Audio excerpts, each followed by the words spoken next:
देखो सबसे पहले आप कुछ चीज़ें सिलेबस के अनुसार चलते हैं, क्या क्या हमने पढ़ा है, कितने नंबर क्लियर कर दिए हैं। सही है। ठीक है। सही है, काफ़ी है। अच्छा, यहाँ पे ये कंप्यूटर का आपका सिलेबस है। इसमें हमने माइक्रोसॉफ्ट वर्ल्ड को देखा, working knowledge of Microsoft world का था।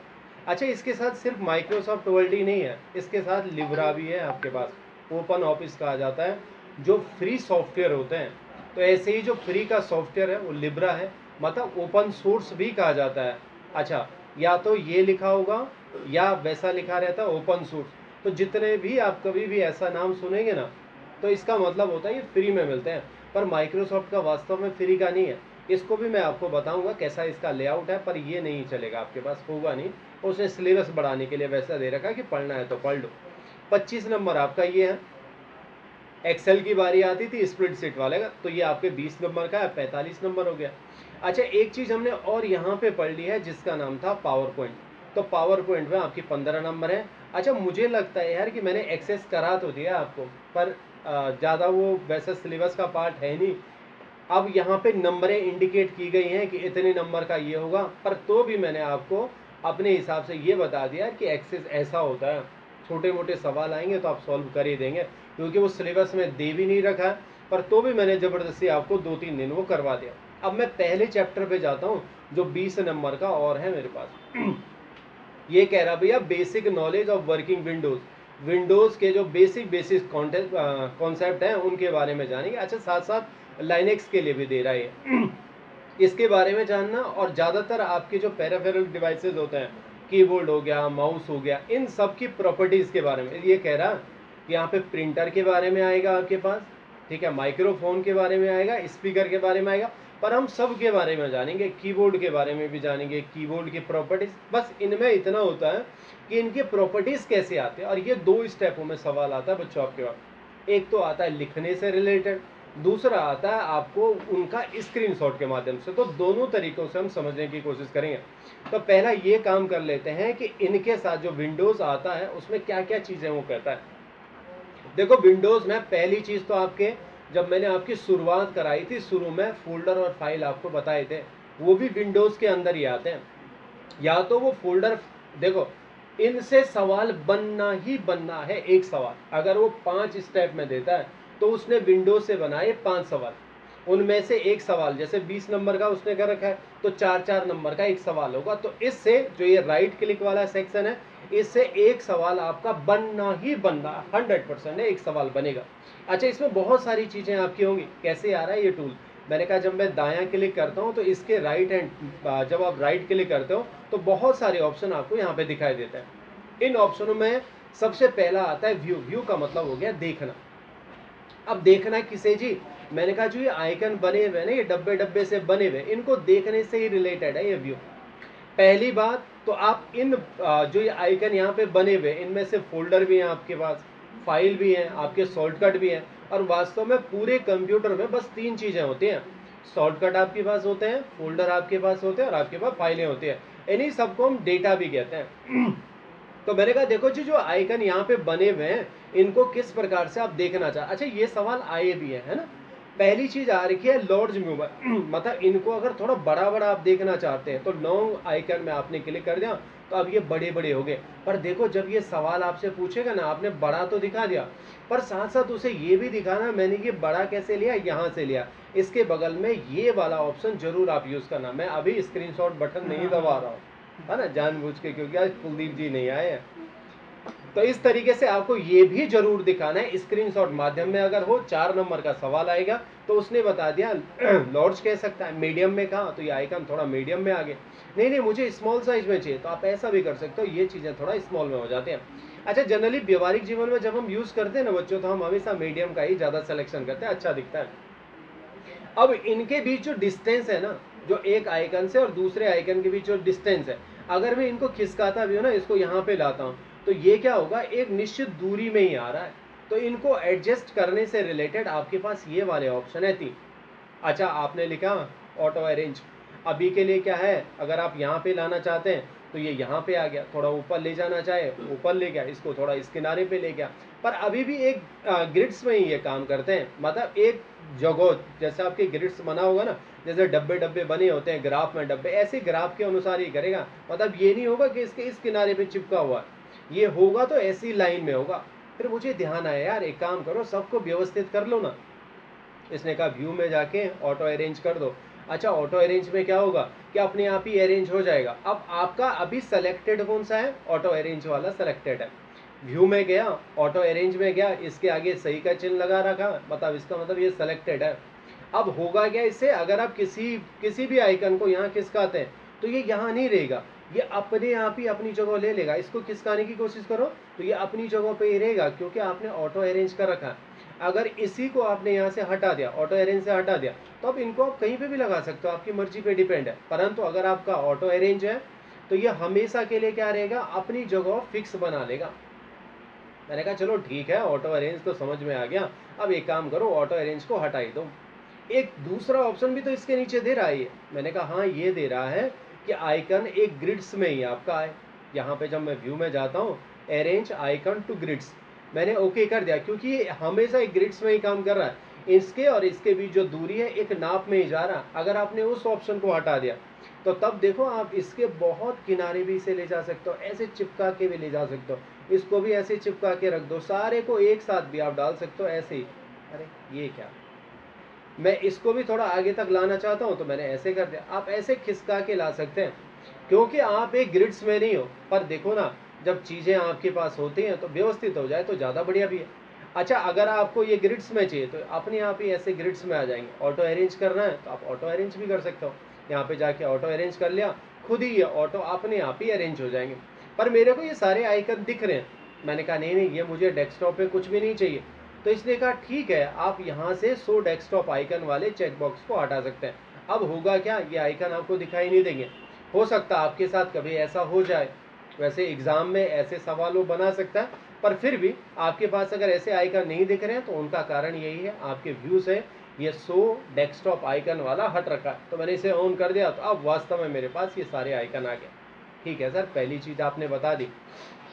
इनसे जो सवाल इससे पहले आया था वो इन्हीं से रिलेटेड था कि आपके जो आइकन है या तो उनको बड़ा कर लो, मीडियम में आया था आप उनको मीडियम में कर दो, स्मॉल साइज है तो अच्छा अगर मीडियम है तो ध्यान रखना इस वाले पोर्शन को आपको जरूर ओपन करना, उसे तभी पता चलेगा कि हाँ वास्तव में इस बच्चे ने काम करा है। क्योंकि जब आप फोटो निकालते हो ना तो फोटो में आइकन जरूर छोटे हो जाते हैं, आपके चित्र भी छोटे हो जाते हैं। तो इसीलिए ये वाला भी आपके प्रैक्टिकल में, जब आप 4 नंबर का प्रैक्टिकल लेंगे तो उसमें ये वाली चीज भी दिखनी चाहिए। अब दूसरी बारी आती है सॉल्ट। सॉल्ट का मतलब इतना समझ लो, विधिवत क्रम में डालना है चीज। अच्छा विधिवत क्रम में भी ये बहुत सारी चीजें बोल रहा है। आप नाम के अनुसार लगाना चाहते हो, जिसका साइज सबसे ज्यादा होगा वो पहले नंबर पे होगा। आइटम का मतलब कोई फोल्डर है उसके अंदर 4 फोल्डर हैं जी, तो वो पहले नंबर पे मेरी वरीयता होगी, उससे मैं पहले नंबर पे लगाऊंगा। डेट एंड टाइम का मतलब हो गया जिस तारीख को आपने पहले बनाया होगा वो आपका वरीयता क्रम में पहले आ जाएगा। सॉल्ट का मतलब विधिवत क्रम में। मैंने कहा नाम के अनुसार करो, तो इसने कहा हाँ ये पहले से नाम के अनुसार ही था।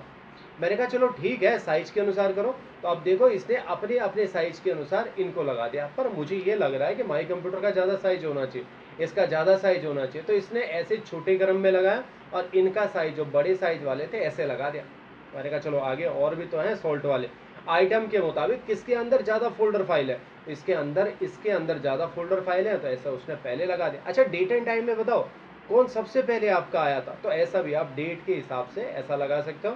तो ये काम भी आपके पास इस तरीके से सॉल्ट वाले ऑप्शन आते हैं। हो सकता है आपसे ऐसा कहा जाए कि नाम के अनुसार आप सॉल्ट करो जो आइकन आपके बने हैं, तो ऐसा भी आपका सवाल बन सकता है। पर ध्यान ये जरूर रखिएगा ऐसा करो। यहाँ पे रिफ्रेश आता है, ज़्यादा जरूरी तो नहीं है, पर ये पहले बहुत ज़्यादा लोग यूज़ करते थे। जो पुराने लोग होंगे ना तो उनकी एक आदत सी बनी हुई है। मैं भी जब भी कंप्यूटर पकड़ता हूँ, माउस पकड़ता हूँ, तो एक बार ऐसा जरूर करता हूँ, रिफ्रेश में जाता हूँ। अच्छा ये रिफ्रेश करते क्यों थे, पहले जो बिटिंग प्रोसेस होती थी ना उसको थोड़ा तेज करने के लिए होता था। कभी कभी क्या हो जाता है हमारे रैम के अंदर ना जो डेटा होता है, अच्छा हमारे पास 2 मेमोरी होती है, एक प्राइमरी मेमोरी और सेकेंडरी मेमोरी।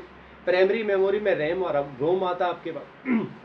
अच्छा रैम में क्या होता है कि जो डेटा मेरा खुला होता है, मान के चलो मैं अभी अभी माइक्रोसॉफ्ट वर्ड में काम कर रहा था तो मैंने काम कर दिया, उसको काट दिया, तो उसकी जो कुछ टेम्परेरी फाइल वगैरह होते हैं वो वहीं पे खुली रहते हैं। इससे आपकी रैम भर जाती है, और जब बहुत देर तक आप काम करते हो ना, तो लास्ट में आपको लगता है अरे मेरा कंप्यूटर हैंग होना शुरू हो गया। अच्छा, वो हैंग होने का कारण है कि आपकी मेमोरी जो टेम्परेरी मेमोरी है उसका डेटा भर जाता है। उसे ठीक करने के 2-3 तरीके हैं, पर ज़्यादातर लोग क्या करते हैं, बार बार रिफ्रेश करने की आदत बना लेते हैं। वो राइट क्लिक करते हैं, यहाँ पे रिफ्रेश करते हैं, तो बिटिंग प्रोसेस इससे तेज होते हैं। जो डिलीट होने होंगे, जो रुका हुआ काम होगा, तो वो थोड़ा तेज हो जाता है। ऐसा करते हैं लोग, पर आपके परीक्षा के हिसाब से तो नहीं है ज़्यादा इम्पोर्टेंट। पर हाँ, जब हम काम करते हैं तो आपने ये जरूर देखा होगा, बहुत सारे लोगों की आदतें ऐसी होती है। सर, अगर मेरी रैम में, जैसे मैं कभी काम कर रहा हूँ, अब वास्तव में ऐसा हो गया, काम करते करते शाम को कंप्यूटर बहुत हैंग होना शुरू कर लेता। मैंने कहा हाँ, उसके अंदर कुछ टेम्परेरी फाइल बन जाती है, आपको नहीं पसंद है। अगर वो टेम्परेरी फाइल हटाना चाहते हैं तो आप विंडोज़ के साथ आर प्रेस करें, ये रन की कमांड आती है, और परसेंटेज टेम्प, यहाँ पे पहले परसेंटेज लगाना है, टेम्प का मतलब है टेम्परेरी फाइल, फिर परसेंटेज लगाना, ओके करेंगे तो इतनी फाइलें आपकी रैम में है। अभी मेरे जो कंप्यूटर है उसकी रैम में ये टेम्परेरी फाइल है जो किसी काम की नहीं है। फिर जब किसी काम की नहीं है तो इनको हटा दो ना सर। मैंने कहा हाँ, कंट्रोल के साथ ई सेलेक्ट करो, ऑल सेलेक्ट हो गया।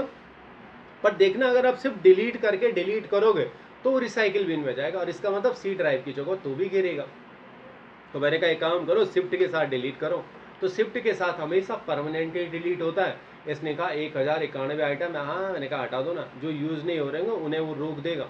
अच्छा, इसने कहा कुछ यूज़ नहीं हो रहे, मैंने कहा हाँ ऐसा कर लो, जो यूज़ हो रहे होंगे उन्हें छोड़ देना, पर जो ऐसे यूज़ नहीं हो रहेंगे, परमानेंट ही टेम्परेरी हैं और सिर्फ मेमोरी खा रहे हैं, तो आप इनको अपनी तरफ से ऐसे हटा सकते हो। मैंने कहा चलो देख लो फाइलें, पर इसने कह दिया ये फाइलें जो आपके पास अभी ये चल रही हैं, ये कहीं ना कहीं आपकी यूज़ हो रही हैं ये फाइलें, तो इसीलिए इसने इनको डिलीट नहीं किया। मैंने कहा हाँ रहने दो ना। तो आप चाहे आप ऐसा रिफ्रेश भी कर सकते हो, ऐसा नहीं भी कर सकते हो। अच्छा, इसी के साथ में मुझे पेस्ट और पेस्ट शॉर्टकट का ऑप्शन भी मिलता है। कॉपी और पेस्ट यहाँ पे होते हैं, अभी कॉपी तो नहीं दिखाई दे रहा, पर अगर मैं इस आइटम पे क्लिक कर लेता हूँ और मैंने इसे कॉपी कर दिया, अब मैं अगर राइट क्लिक करके कॉपी करता हूँ, अगर अब आप यहाँ पे कहीं पे पेस्ट करना चाहते हैं तो वही चीज़ें आपकी दोबारा भी मिल जाती है। पर अगर मैं यहाँ पे पेस्ट करूँगा ना, तो मेरे साथ क्या हो जाएगा, क्योंकि ये फाइल यहाँ पे भी है, और फिर से अगर मैं पेस्ट करूँगा तो दोनों चीज़ें एक जगह पे नहीं आ पाती एक ही नाम से। हाँ, कभी कभी ऐसे तोड़ होते हैं कि कर देते हैं, पर आपके दिमाग में हमेशा ये होना चाहिए एक ही स्क्रीन में, जैसे मैं इसको देख रहा हूँ, ये पूरी एक स्क्रीन है, डेस्कटॉप कहते हैं। इस अगर डेस्कटॉप में आपका फोटोज नाम का फोल्डर बना है ना, तो अगर आप दूसरा फोल्डर भी ऐसे बनाते हैं तो ये आपको मना कर देता है। और अब इसने मुझे क्या कर दिया, कॉपी करके दिया, एक अलग सा नाम दे दिया। पर ऐसा नहीं हो सकता कि अगर मैं चाहूँ एक फोल्डर और बना दूँ और मैंने कहा इसका नाम भी आपका फोटोज ही आ जाए, तो ऐसा पॉसिबल है ही नहीं कि आप यहाँ पे फोटोज बना सकते हो। मैंने क्लिक करा, चलो एक बार बना के देख लेता हूँ। मैंने कहा इसका नाम भी बना दो भैया फोटोज, ऐसी स्पेलिंग लिखता हूँ, है फोटोज करा, ओके कर दिया। तो ये मुझसे ये कहता है भैया जो ये डायरेक्टरी है, फोल्डर को डायरेक्टरी भी कहते थे पहले, तो जो ये डायरेक्टरी है आपकी ये पहले से बनी हुई है, आपको दूसरे नाम से चेंज करना पड़ेगा। अगर आप दूसरे नाम से चेंज करना चाहते तो हाँ कहो, नहीं तो अगर आप नो करेंगे तो मैं न्यू फोल्डर के नाम से रख दूंगा। अगर आपने यस कर दिया तो यहाँ पे अच्छा ये डिलीट होने के लिए आया ना, क्योंकि आपका ये बना हुआ था कि इसी नाम से आएगा। पर अगर सपोज करो मुझे किसी ने कहा सर देखो ना मुझे ये चाहिए ही चाहिए, ऐसा ही हो, है ना, वैसे पॉसिबल नहीं है ना। पर अगर आप बनाना ही चाहते हो तो वैसे बन भी जाता है। तो अगर आपको यही फोटोज़ के नाम से बनाना है तो एक कोड आपको याद करना पड़ेगा, ऑल्ट दबाना है, 0216, किस कौन सा कोड है जी हिंदी में, कराओ का, बस इसे ओके कर दो। बस यहाँ पे एक सिंबल जरूर बन रहा है, पर वैसे नहीं बनना चाहिए इसमें। पर ये एक सेकंड रुको, हाँ अब मैं भी बहुत टाइम बाद ऐसा कर रहा हूँ, पर फोटोज़ बना एक सिंबल जनरेट हो गया, वैसे सिंबल जनरेट नहीं होता है।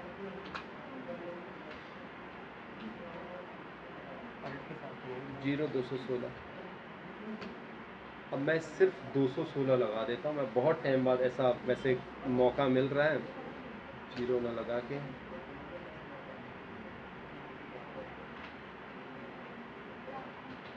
वैसे विंडोज़ के खिलाफ है ये, है ना, विंडोज़ ऐसा कहता है कि ऐसा नहीं हो सकता कभी भी, माइक्रोसॉफ्ट ऐसा कहता है। मैंने विंडो 10 में कभी ऐसा यूज़ करके तो नहीं देखा, पर 216 कहीं दिमाग में बैठा हुआ है। जीरो है या सिर्फ 216 में करके लगाता हूँ, इसमें भी सिंबल जनरेट हो रहा है। 0216।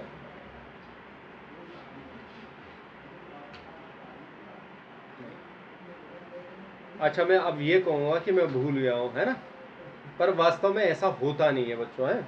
जो मैं सिखाना चाहता था तुम्हें, बस वो बात तुम्हारी पल्ले पड़नी चाहिए। वैसे इसके पीछे एक स्टार सा लग रहा है, स्टार लग रहा है तो हम वैसे भी लगा सकते हैं। एक सिंबल लग रहा है, सिंबल लग गया तो इसका मतलब ऐसा तो डिट्टो हुआ नहीं ना, पर ऐसा भी होता है। मैं भूल गया हूँ, हो सकता है 0216 ही हो या 0 ना हो या 17 हो, पर बहुत टाइम बाद मैं भी ऐसी चीज़ें मेरे दिमाग में आई अभी कि आपका जैसे कोई फोल्डर बना होता है एक स्क्रीन पे, तो आप दोबारा नहीं बना सकते हो। ये बात आपको याद रखनी थी, पर मैं ऐसा कह रहा हूँ, हाँ ऐसा भी तोड़ होता है कि वो कर लेते हैं लोग, ऐसे बना लेते हैं, पर आपके नियम के खिलाफ है ये। वास्तव में ऐसा होता नहीं है। अगर फोल्डर वैसा ही बना हुआ तो आपका वैसे ही बनेगा। चलो ठीक है, ये बात हमारी आई थी यहाँ पे। तो अगर आपने कोई पेस्ट बना दिया तो उसका आप शॉर्टकट पेस्ट भी बना सकते हो, जैसे वो JR वालों का बनाते हैं ना हम आगे पे। अगर आप डायरेक्ट कॉपी पेस्ट करेंगे तो वो लिंक कहीं ना कहीं कनेक्ट होता है, तो हम उसको हमेशा क्या है पेस्ट करते हैं, पर शॉर्टकट वाला पेस्ट करते हैं। तो शॉर्टकट का लिंक रहता है हमेशा दूसरे के साथ। और कट और कॉपी जब आप करते हो या कॉपी या पेस्ट करते हो, तो उस स्थिति में हमारी जो स्थितियाँ होती हैं उसमें आपके पास सेपरेटर की स्थिति होती है।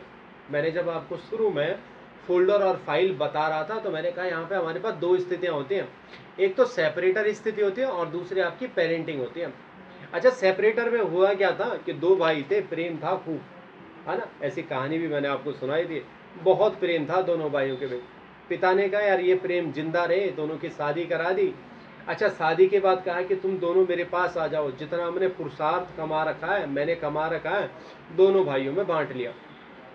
अच्छा, दोनों भाइयों में जब बांट लिया तो एक का परिवार अलग हो गया, दूसरे का परिवार अलग हो गया। जितना कमाएगा खाएगा ये भाई अपने लिए, जितना कमाएगा खाएगा ये भाई अपने लिए। अच्छा, इस स्थिति को हम कहते थे सेपरेटर, दोनों भाई अलग है। अच्छा, सेपरेटर से मेरा मतलब क्यों मैं सेपरेट कह रहा हूं उनको, अगर आप यहाँ पे आपके पास कोई फोल्डर है, नॉर्मली केस में आपके पास ये एक्सेल है, आप चाहते हो यही एक्सेल वाला मेरे पास बाहर भी आ जाए, तो जहां से हम डेटा लेते हैं उसको हम सोर्स कहते हैं। तो सोर्स पे मैंने कॉपी कर दिया और यहाँ मैंने आपका पेस्ट करवा दिया। अच्छा, जब ये पेस्ट हो गया तो दोनों ये सेक्शन अलग अलग हैं जी। जो ये एक्सेल वाला है ये अलग परिवार हो गया, यानी छोटा भाई हो गया जो मैंने डेस्कटॉप पे लिया। अच्छा, अगर आप बड़े भाई की बात करते हैं तो वो बड़ा भाई आपका इसमें है, दिस पीसी के अंदर है, यहाँ पे है। कहाँ पे? मैंने कहा डी ड्राइव में, और ये एक्सेल नाम का फोल्डर है। अच्छा, सेपरेट कैसे कर दिया? ये भाई कमाएगा खाएगा, कंप्यूटर में क्या खाएगा कमाएगा, फोल्डर फाइल और शॉर्टकट, इसने कुछ कमा दिया। ए नाम का फोल्डर इसने कमाया, तो देखो सिर्फ इसी में ए नाम का फोल्डर है, इसमें कोई फर्क नहीं पड़ा। इसका मतलब क्या हो गया, दोनों चीजें आपकी सेपरेट हैं। तो ऐसे ही जब भी आपके पास क्या हो जाता है, कॉपी पेस्ट आप करते हो, तो उस स्थिति में पेस्ट जो नॉर्मल होता है वो स्थितियां आपकी सेपरेट होती है, लिंकअप नहीं होता दोनों के बीच। पर जब हम शॉर्टकट पेस्ट का इस्तेमाल करते हैं तो ये कहीं ना कहीं उसके साथ आपका कहीं ना कहीं कनेक्टिविटी को इंडिकेट करता है, तो ये आपका शॉर्टकट पेस्ट था। अंडू, कहीं पे आपने अगर कोई नाम लिखा है तो ये भी आप चेंज कर सकते हो, वन स्टेप बैक करेगा। किसी का नाम लिखा होगा तो वन स्टेप बैक, कहीं ना कहीं से आपने कुछ नाम लिखा होगा तो एक स्टेप पीछे आ जाता है। ये भी परीक्षा के हिसाब से ज़्यादा इंपॉर्टेंट तो नहीं है, पर एक सीरीज में चल रहे हैं तो मैंने कहा ये भी बता ही देता हूँ। अच्छा, अब आती है ग्राफिक्स की प्रॉपर्टी। ये दोनों ऑप्शन वैसे आपको नहीं दिखाई देंगे, जहाँ आप पेपर में जाएंगे तो वहाँ पे ये ऑप्शन आपको नहीं दिखाई देंगे, क्योंकि मैंने यहाँ पे ग्राफिक कार्ड का ड्राइवर इंस्टॉल करा है, क्योंकि मेरे को ये प्रोजेक्टर चलाना होता है। अच्छा, ग्राफिक्स में क्या होता है, क्वालिटियाँ बहुत अच्छी आ जाती हैं। मतलब जैसा भी आपका ग्राफिक्स होता है ना, पहले के ज़माने में क्या होता था, जो कंप्यूटर के ग्राफिक्स होते थे, जैसे आपने कोई पुराने गेम देखे होंगे, मारियो वगैरह कोई गेम आता था, वैसे आप खेलते थे तो वो 2D वाले मॉडल पे चलता था, उसके उनके ग्राफिक्स ना बहुत कम हुआ करते थे। आज के टाइम के जो गेम आते हैं ना, तो जैसे पबजी वगैरह ऐसे ऐसे गेम आते हैं, कंप्यूटर के लिए आते हैं, फ्री फायर वगैरह कुछ गेम आते हैं, तो उनके ग्राफिक्स देखना कितने बहुत ज़्यादा ग्राफिक्स होते हैं। तो जब आपके पास ज़्यादा ग्राफिक्स होते हैं तो हम यहाँ पे डिवाइस भी लगाते हैं, ग्राफिक कार्ड जिसे कहते हैं। पर अब के टाइम पे जो सिस्टम आते हैं उनके ग्राफिक्स बहुत अच्छे होते हैं, जैसे आज के। अच्छा, ग्राफिक्स का मतलब इतना समझ लो, जो आप देख क्या रहे हैं, आपको देखने के लिए बहुत सारा कलर वगैरह हो गया, जैसे दिखता है आपको चीज़ें बहुत साफ दिखनी शुरू हो जाती हैं। तो ये सारा आपका ग्राफिक्स होता है। पर ये मेरे पास यहाँ पे दिखाई दे रहे हैं, पर आपके पास आप किसी भी नॉर्मल कंप्यूटर में देखेंगे आपको ये ग्राफिक्स के ऑप्शन नहीं दिखेंगे। ये तभी दिखते हैं जब आपने इनका सॉफ्टवेयर इंस्टॉल करा होगा देखने के लिए। बस यहाँ पे कुछ प्रॉपर्टीज़ इसकी होती हैं, कैसे कैसे आप इंस्टॉल करना चाहते हैं। मेरे यहाँ पे मेरे को ये इन्फॉर्मेशन मिल रही है कि आपने ग्राफिक्स का ये वाला ड्राइवर डाउनलोड करा हुआ है या इसके अंदर इंस्टॉल करा हुआ है, तो आप यहाँ पे इंस्टॉल कर सकते हो चीज़ों को। अच्छा, यहाँ पे भी कुछ ऑप्शन है कि आउटपुट आप कैसे देखना चाहते हो, थोड़ा डार्क देखना चाहते हो, डेस्कटॉप का कैसे होगा, ये बहुत सारे ऑप्शन है। पर ये आपके पास वहाँ पे नहीं आते, यहाँ पे इसलिए आ रहे हैं ग्राफिक्स के ड्राइवर। पर हमारे काम का अब ये फोल्डर वाला बन जाता है। तो मैंने आपको ज़रूर बताया था शुरू में ही, आपके पास फोल्डर होते हैं। फोल्डर आपके पास दो प्रकार के होते हैं, ये नॉर्मल फोल्डर हो गया और दूसरा आपके पास WinRAR जिप फोल्डर हो गया। ये नॉर्मल फोल्डर की अपेक्षा आपको कंप्रेशन का बेनिफिट देता है। कोई भी फाइल अगर आपकी कंप्रेस करके इंटरनेट में भेजना चाहते हो तब के लिए आपके काम आते हैं। अच्छा, मैं फिर भी, आपने पढ़ा तो है पर हो सकता है थोड़ा कन्फ्यूजन क्रिएट हो गया हो, बहुत समय बाद सुन रहे हो, तो भी मैं आपको बता देता हूँ। ये एज अ कंटेनर आपके काम करते हैं फोल्डर, इनका आप नाम रख सकता हूँ। मान के चलो आपको कोई फोटोज चाहिए या आपके पास कुछ मूवी है या आपके पास कुछ सॉन्ग है, तो आपने गाने के नाम से बना दिया और इसके अंदर आप बहुत सारे गाने ऐसे डाल सकता हूँ। सॉन्ग बनाया, मैंने कहा ये भी मेरा गाना है, ये भी है, ये भी है, बहुत जगह घेर रहे हैं जी ये सारे। आप एक काम करो, इन सबको इनके अंदर डाल दो। जैसे हमारे पास कोई डब्बा होता है ना, तो कंटेनर डब्बा, ऐसे ही डब्बे की तरह ये भी हमारे पास काम करता है। मैंने कहा देखो जी, ये डब्बे दो प्रकार के होते हैं। वैसे ही ये फोल्डर हमें दो बेनिफिट प्रोवाइड कराता है। एक तो आइडेंटिफिकेशन का बेनिफिट बनाता है। अच्छा, ये पहचान हो जाती है, सॉन्ग है तो हमें बाहर से पता चल गया इसके अंदर गाने होने वाले, पहचान हो गए। अच्छा, इसके अंदर ग्रुपिंग का बेनिफिट भी मेरे को मिलता है। जैसे एक माला में बहुत सारे मोती आप फूल कह दे, तो ऐसे ही एक फोल्डर के अंदर आप बहुत सारे फोल्डर, फाइल और शॉर्टकट को रख सकते हैं। देखो, दो बेनिफिट मुझे मिले। इसने कहा नॉर्मल फोल्डर में ये दो बेनिफिट आपके पास होते हैं। परंतु देखो ना, आप तो कह रहे हैं फोल्डर दो प्रकार के होते हैं, एक WinRAR जिप होता है। अच्छा, ये जिप भी आपके पास तब आएगा, WinRAR ये सॉफ्टवेयर है अलग से, जब आप सॉफ्टवेयर इंस्टॉल कराओगे कंप्यूटर में तब इसका नाम WinRAR आएगा। अगर आपने कुछ नहीं डाला तो तब इसका नाम कंप्रेस फोल्डर के नाम से दिखाएगा। दोनों का मतलब बिल्कुल सेम है, दोनों काम वैसे ही करते हैं। अच्छा, जब आप सॉफ्टवेयर डाल देते हैं तो ये तब क्या कर लेता है, कुछ ज़्यादा ही कंप्रेस करने का काम करता है। पर नॉर्मली होगा तो नॉर्मली भी आपका अच्छा काम करता है, पर ये सिर्फ आपको कंप्रेशन का बेनिफिट देता है। अच्छा, कंप्रेशन हुआ क्या, चीज़ों को छोटा करना कंप्रेशन का अर्थ लिया जाता है यहाँ पे। अच्छा, मैंने कहा माइक्रोसॉफ्ट वर्ड में एक फाइल बना लेता हूँ यार, है ना, और इसका नाम रख देता हूँ डेमो। इस तरीके से इसे ओपन कर लेता हूँ। अच्छा, मैंने कहा मुझे एक कमांड पता है जिसका नाम है रैंडम की कमांड। थोड़ा इसे ओपन होने देते हैं, बराबर करा, RAND रैंडम की कमांड ली। मैंने कहा देखो जी, मुझे 500 पैराग्राफ चाहिए। इसने कहा हाँ, कौन सी बड़ी बात है, ब्रैकेट क्लोज, बिगिन करो, 500 पैराग्राफ ले लो, एंटर कर दो। खूब सारा डेटा आपके पास आ गया। आपने कैसे सेव भी कर दो। अच्छा, आपने सेव कर दिया। अब देखो, इसका कुछ भार भी आपके पास होता है। जब इसका आप भार देखते हो ना, तो ये मुझे कहता है 16 KB मेरा भार है। अच्छा, मैंने कहा इसको अगर आप नॉर्मल फोल्डर के अंदर डालोगे, अच्छा एक काम कर लेते हो, सारी भीड़ को यहाँ से हटा लेता हूँ, अपने पास सिर्फ 3 रखता हूँ। मुझे ये भी चाहिए, ये बाकी तो रहने दो, मुझे ये फाइल भी चाहिए डेमो नाम के, और एक ये WinRAR बना हुआ, इसे भी रहने दो, बाकी को आप एक काम करो डिलीट ही कर दो। अरे ये क्या, मुझे ये फोल्डर चाहिए और ये WinRAR चाहिए और ये फाइल चाहिए, बाकी मुझे नहीं चाहिए, है ना। इनको मैंने यहाँ से हटा दिया। अब मैं यहाँ से कर लेता हूँ डिलीट बटन, मैंने एंड वाला बटन दबा दिया था, है ना। अब देखो, मेरे पास ये 3 चीज़ें हैं। मैंने कहा ये डेमो नाम की फाइल है जिसकी मेमोरी है 16 KB। अब मैं चाहता हूँ ये वाला इसके अंदर चले जाएंगे कैसे। मैंने कहा हाँ, तरीका तो वही है, जहाँ से लेते हैं वहाँ कॉपी करो, जहाँ डालना वहाँ पेस्ट कर लो, बहुत आसान सी बात है। मैंने कहा हाँ। अब देखो ना, इसका साइज कितना हुआ, अगर आप नॉर्मल फोल्डर के, सर ये तो 16 KB है। मैंने कहा हाँ, इसके अंदर कोई फ़र्क नहीं पड़ता।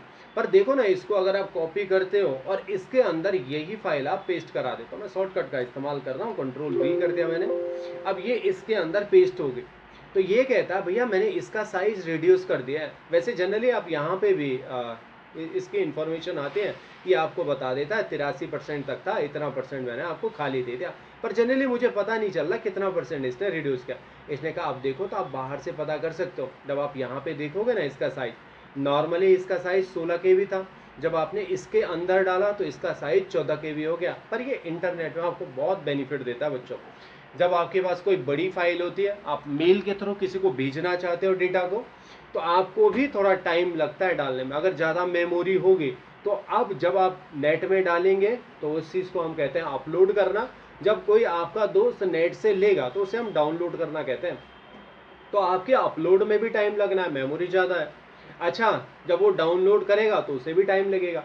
तो आपने ऐसे माध्यम का चयन करा कि देखो जी, सिर्फ इंटरनेट में जाते समय इनकी मेमोरी कम होनी चाहिए। अच्छा, जब आपके दोस्त के पास ऐसे विनार में आ जाएगा तो वो अगर उसको इसको नॉर्मल फोल्डर में कन्वर्ट करना चाहेगा तो वो यहाँ से नॉर्मल फोल्डर में एक्सट्रैक्ट कर सकता है। एक्सट्रैक्ट करेंगे तो आपका नॉर्मल फोल्डर बन जाएगा। पूछता है कहाँ पे है, मैंने कहा इसी में बना, तो ओके कर दिया।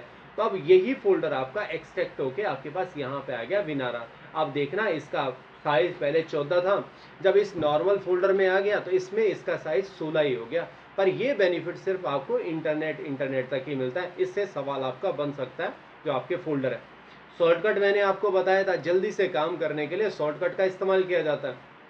आपके पास जो भी फाइलें होंगी वास्तव में अगर अंदर है तो मैंने कहा देखो मेरी डी ड्राइव में एक फाइल पड़ी हुई है, मैंने पहले बता चुका हूँ इसको, तो इसलिए थोड़ा सरसरी तौर पे करा रहा हूँ। मैंने कहा लोकेशन बताओ, इसका एक विजार्ट आपके पास आ जाता है। मैंने कहा ब्राउज करके मेरे पास ये डी ड्राइव है, इसमें पड़ा हुआ है जी एक दिस पीसी के अंदर डी वाली ड्राइव है, इसका मैं शॉर्टकट बनाना चाहता हूँ। वास्तव में शॉर्टकट का मतलब होता है जल्दी से काम होना, पर ये करता जल्दी से ही है। क्लिक नेक्स्ट टू कंटिन्यू, अगर आपने नेक्स्ट बटन दबा दिया, इसने कहा एक्सेल है इसका नाम, बदल सकते हो। मैंने कहा हाँ अभी के लिए बदल सकता हूँ, परंतु मैं नहीं चाहता इसका नाम बदलना। तो इसने कहा रहने दो जी, फिनिश कर लो। तो आपका ये शॉर्टकट बन जाता है। अच्छा, पहचान होती है, इसमें एक हल्का सा एरो लगा हुआ होता है। जब आप यहाँ पे जाते हैं तो लोकेशन भी आपके साथ जरूर शेयर करता है कि मैं किस लोकेशन पे हूँ। ये नॉर्मल फोल्डर है, इसके अलावा ये आपके पास जो आपको दिखाई दे रहा है हल्का सा एरो लगा हुआ है, इसको हम शॉर्टकट कहते हैं। अच्छा, इसके अंदर भी आपने जो डेटा बनाया ओरिजिनल में वही होगा, इसके अंदर जो आप बनाएंगे तो ओरिजिनल में भी जाएगा और यहाँ भी जाएगा। तो ये काम आपके पास यहाँ पे होता है न्यू के अंदर। देखो मैंने कहा ये बाकी चीज़ें, हाँ जी सर ये सब फाइलें हैं, ये पेंट की फाइल है, ये एक्सेस की फाइल है, ये माइक्रोसॉफ्ट यहाँ से भी बना सकता हो, एक्सेस डेटाबेस की फाइल है, पावर पॉइंट की यहाँ से भी बना सकते हो, पब्लिशर एक प्रोग्राम आता है, विनार की फाइल बना सकते हैं, नोटपैड की बना सकते हो, एक्सेल की। अच्छा, ये फाइलें धीरे धीरे बढ़ती भी हैं। अगर आपके पास कोई एप्लीकेशन बढ़ जाए ना आपके कंप्यूटर में, तो ये फाइलें धीरे धीरे बढ़ती भी जाती हैं। ऐसा नहीं है कि सिर्फ इतने ही रहेंगे, जितने ज़्यादा आप एप्लीकेशन डालेंगे फाइलों की संख्या वैसे बढ़ती जाएगी। तो ये वाला था आपका न्यू। इस न्यू से आपके पास भी सवाल बन सकते हैं कि आपको फोल्डर बनाना है, कोई नाम दे देगा, इस नाम का फोल्डर बना दो, इसके अंदर इतना डेटा रख दो, सवाल जरूर पूछे जाएंगे। पर जब मैं प्रैक्टिस कराऊंगा तो ऐसे सवाल मैंने बहुत सारे बना रखे हैं आपके पास। अच्छा, मैंने कहा इतना तो चलो ठीक है, 20 नंबर का है जी, 20 नंबर, इसमें भी जितना है सिलेबस सारा खींच के ले लेंगे हम, है ना। प्रैक्टिकल होंगे मैम, हाँ देखो मैम इसमें दोनों चीज़ें आपके पास होंगी, स्टेप भी आ सकते हैं और स्क्रीनशॉट में भी आ सकता है ना। ऐसे सवाल आए हैं जिनमें आपके पास इनका स्नैपशॉट था, मतलब स्क्रीनशॉट आपको लेना था, ऐसे सवाल। स्टेप भी आ सकते हैं कि इसका भैया स्टेप लिखो, पर स्टेप ज़्यादातर प्रॉपर्टीज़ के केस में आते हैं। जितने मैंने क्वेश्चन देखे हैं उन सब में ऐसा ही था, जितने भी स्टेप लिखने के लिए आए वो सारे प्रॉपर्टीज़ के बेस पे थे। जैसे माउस की प्रॉपर्टीज़ बताओ भाई कैसे लिखना है, ठीक है, ये रिसाइकिल बिन है, इसकी प्रॉपर्टी कैसे लिखना है, तो इनके बारे में। आज क्यों हंस रहा था, आज तो कुलदीप जी भी नहीं, तुम दोनों की क्या गुफ्तगू होती है ना। तो इस तरीके से आपके स्टेप आते हैं। देखो इससे भी एक सवाल पूछा गया था डिस्प्ले सेटिंग से रिलेटेड।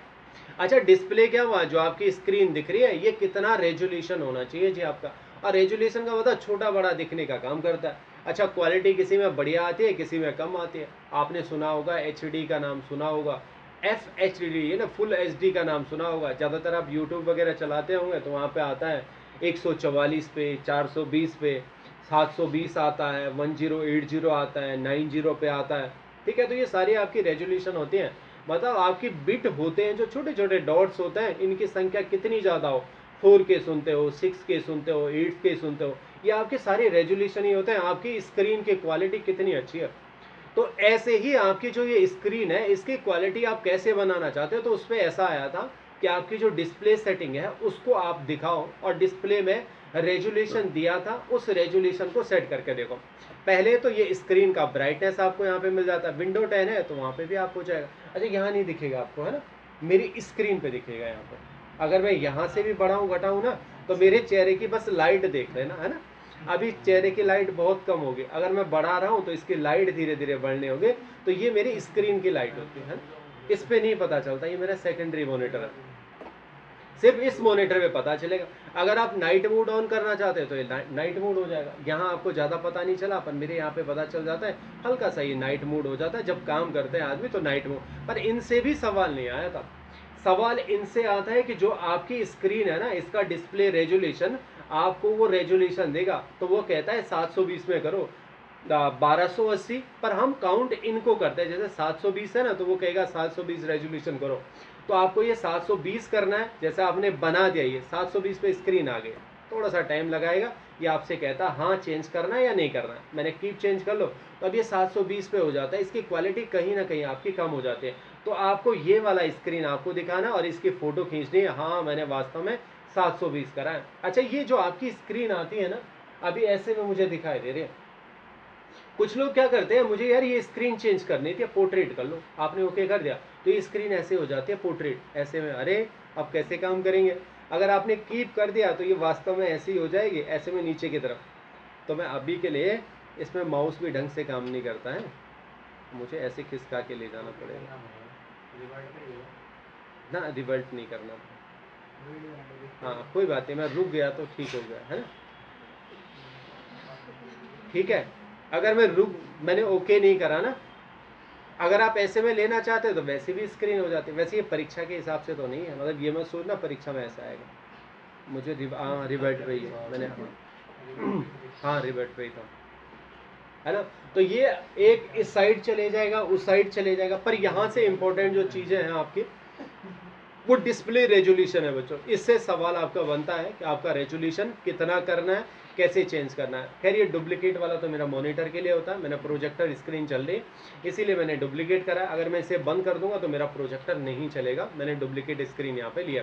तो इससे भी आपका रेजोल्यूशन वाली सेटिंग आती है, इससे आती है सवाल। अच्छा इसके बाद आपके पास आता है पर्सनलाइज। जब आप पर्सनलाइज में जाते हैं तो ये भी डेस्कटॉप से रिलेटेड ही इसमें काम होता है ना। थोड़ा खुलने देते हैं इसे। इसमें सबसे पहली चीज़ आती है आपके थीम्स, मतलब जो आपकी पिक्चर आती है स्क्रीन में आप उन्हें भी चेंज कर सकते हो। कुछ लोगों के जब आप अपने कंप्यूटर में देखेंगे तो ये आपको नहीं दिखाई देंगे।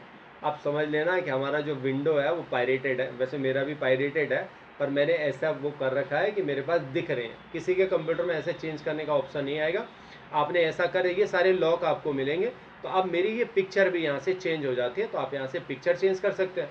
जो आप पिक्चर देखते हो ना वो फुल फ्रेम में आती है, तो आपने फुल का रखा तो फुल आ जाएगी, फिट करेंगे तो फिट भी उससे मिलता जुलता है, टिल्ट करेंगे तो छोटे छोटे रूपों में आपके पास आती है। ऐसा देखेंगे तो कुछ नीचे की तरफ चले जाता है, कुछ ऊपर चले जाता है, ऐसा भी आपके पास ऑप्शन होता है। तो थोड़ा एक बार इन पर थोड़े छेड़खानी करके ज़रूर देखना कि फिल में कैसा होगा, फिट में कैसा होगा, स्ट्रेच जब आप खींचेंगे तो कैसा होगा, सेंटर करेंगे तो बीचों बीच में होगा, स्पेन, ये सारी चीज़ें आपके पास दे रही है। तो इस तरीके। अच्छा इसमें एक और चीज़ होती है कि जैसे हमारे जो आइकन होते हैं ना, जो मोस्टली जो जैसे हम यूज़ करते हैं, दिस पीसी को यूज़ करते हैं, रिसाइकिल बिन करते हैं, ये नेटवर्क वाला करते हैं, कभी कभी ये क्या हो जाता है हमें दिखते नहीं।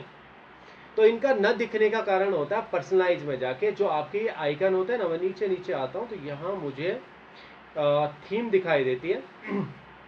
इस थीम के अंदर जाके हमारे पास ये आप थीम भी चेंज कर सकते हो, है वही चीज़ें जो बैकग्राउंड में चलते हैं। तो यहाँ पे मेरे पास आता है डेस्कटॉप आइकन, तो मुझे अगर डेस्कटॉप के आइकन दिखाने, ये सवाल पूछा गया, मैं इसलिए आपको यहाँ ले जा रहा हूँ। तो ये कहता है कि डेस्कटॉप के आइकन जो हैं आपके पास, दिस पीसी वगैरह सारे अभी दिख रहे हैं, अगर आपने ये सारे हटा दिए ना तो आपके पास अब ये दिखेंगे नहीं, आपकी स्क्रीन में नहीं दिखेंगे। जब आप देखना शुरू करेंगे तो यहाँ पे वो चीज़ें है ही नहीं आपके दिस पीसी वगैरह। अच्छा आप इनका आइकन भी चेंज कर सकते हो। जैसा आप यहाँ से जाएंगे ना तो जो ये बने हुए ना दिस पीसी का आइकन ऐसा बना हुआ है, तो आप चाहते हैं नहीं नहीं इसका आइकन चेंज हो जाए, तो बहुत सारे आइकन हैं आपके पास। आपने कहा अब की बार दिस पीसी वाला आइकन ऐसे बन जाए या ऐसा क्रॉस वाला बन जाए, आपके पास बहुत सारे ऑप्शन है जो लगाना चाहते हैं। मैंने कहा देखो जी ऐसा वाला लगा तो क्रॉस वाला, ओके कर दिया, तो अब इसका आइकन वैसे ही बन जाएगा। पर अभी तो आपकी स्क्रीन में है ही नहीं दिस पीसी वाला। मैंने कहा हाँ आपने छुपा तो रखा है, तो यहीं से आप यहाँ डेस्कटॉप में जाते हैं, तो अगर दिखाना चाहते हैं, थीम में गया, मैंने थीम में जाके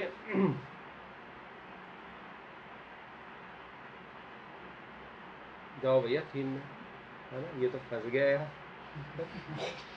ऐसा क्रॉस लगा दिया, उसने कहा ठीक है मास्टर जी हम भी आपको दिखाएंगे, है ना, तुमने क्रॉस लगाया है, अब तो रिफ्रेश भी नहीं हो सकता है ना। स्क्रीनशॉट ले लो तो लेकिन स्क्रीन लगा दो। नहीं नहीं वो खुल आइकन खुला हुआ वाला ना, और नीचे का तो शोइंग डेस्कटॉप आइकन कहाँ पे? इधर इसी नीचे का अच्छा मुझे थोड़ा सा ऊपर जाना। लास्ट हेल्प और वेब में लास्ट वाला ऑप्शन। अच्छा कुछ और ही काम कर रहा है भैया जी। हमारी टैब से नहीं चलना तो गलत पड़ेगा, ये तो खराब हो गया। हाँ यार सिखाने के चक्कर में खराब हो गया है ना। पर अब ये है ठीक है, अब ये है कि आपके पास यहाँ पे आता, जब आप थीम में क्लिक करते हो, वैसे ये नॉर्मल में है अभी, पर जब आपके ये थीम में क्लिक करते हैं तो यहाँ पे आपके पास आइकन आता है, चेंज करेंगे तो आपका हो जाएगा। मुझे एक बार रिस्टार्ट करना पड़ेगा, बट मैं नहीं चाहता कि ऐसा हो, पर तब आपका वही क्रॉस वाला सिंबल आ जाएगा।